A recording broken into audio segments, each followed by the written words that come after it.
ಶ್ರೀನಿವಾಸನ್ ರವರ ಶ್ರದ್ಧಾಂಜಲಿ ಸಭೆಗೆ ಸಿದ್ಧತೆ.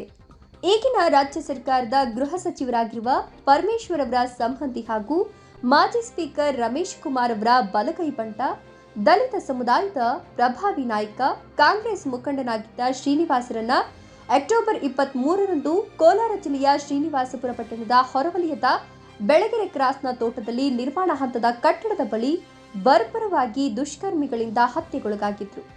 ದುಃಖದಲ್ಲಿದ್ದಂತಹ ಕುಟುಂಬ ಹಾಗೂ ಅಪಾರವಾದ ಅಭಿಮಾನಿ ಬಳಗ ಜನವರಿ 13ರಂದು ಪಟ್ಟಣದ ತಾಲೂಕು ಕಚೇರಿ ಆವರಣದಲ್ಲಿ ಶ್ರೀನಿವಾಸನ್ ರವರ ಶ್ರದ್ಧಾಂಜಲಿ ಸಭೆಯನ್ನ ನಡೆಸೋದಾಗಿ ತೀರ್ಮಾನಿಸಲಾಗಿದ್ದು, ಸಭೆಗೆ ಬೇಕಾದ ಎಲ್ಲ ಸಿದ್ಧತೆಗಳನ್ನ ಮಾಡಿಕೊಳ್ಳಲಾಗುತ್ತಿದೆ. ಈಗಾಗಲೇ ತಾಲೂಕು ಕಚೇರಿ ಆವರಣದ ತುಂಬಾ ಶಾಮಿಯಾನ ಹಾಕಲಾಗಿದ್ದು, ಗಣ್ಯಾತಿ ಗಣ್ಯರು ಆಗಮಿಸಿ ಹಾಗೂ ಸಾವಿರಾರು ಸಂಖ್ಯೆಯಲ್ಲಿ ಅಭಿಮಾನಿ ಬಳಗವೂ ಸಹ ಭಾಗಿಯಾಗಿ ಶ್ರೀನಿವಾಸನ್ ರವರ ಭಾವಚಿತ್ರಕ್ಕೆ ಪುಷ್ಪ ನಮನ ಸಲ್ಲಿಸಿ ಗೌರವ ಸೂಚಿಸುವಂತಹ ನಿಟ್ಟಿನಲ್ಲಿ ಬರುವ ಅಭಿಮಾನಿಗಳಿಗೆ ಯಾವುದೇ ರೀತಿಯಾಗಿ ತೊಂದರೆಯಾಗದಂತೆ ಸಾವಿರಾರು ಜನಕ್ಕೂ ಸಹ ಊಟದ ವ್ಯವಸ್ಥೆಯನ್ನು ಸಹ ಕಲ್ಪಿಸಲಾಗಿ ಎಲ್ಲ ವ್ಯವಸ್ಥೆಗಳನ್ನು ಮಾಡಿಕೊಳ್ಳಲಾಗುತ್ತಿದೆ.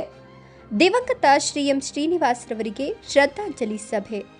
ಬನ್ನಿ ಭಾಗವಹಿಸೋಣ, ಅವರ ಆತ್ಮಕ್ಕೆ ಶಾಂತಿ ಸಿಗಲೆಂದು ಹಾರೈಸೋಣ. ಸರ್ವರಿಗೂ ಸ್ವಾಗತ. ರಾಮಮೂರ್ತಿ ಎಂ ಶ್ರೀ ಎಂ ಶ್ರೀನಿವಾಸನ ಅಭಿಮಾನಿ, ಧೃತಿ ನ್ಯೂಸ್ ಸಂಪಾದಕರು.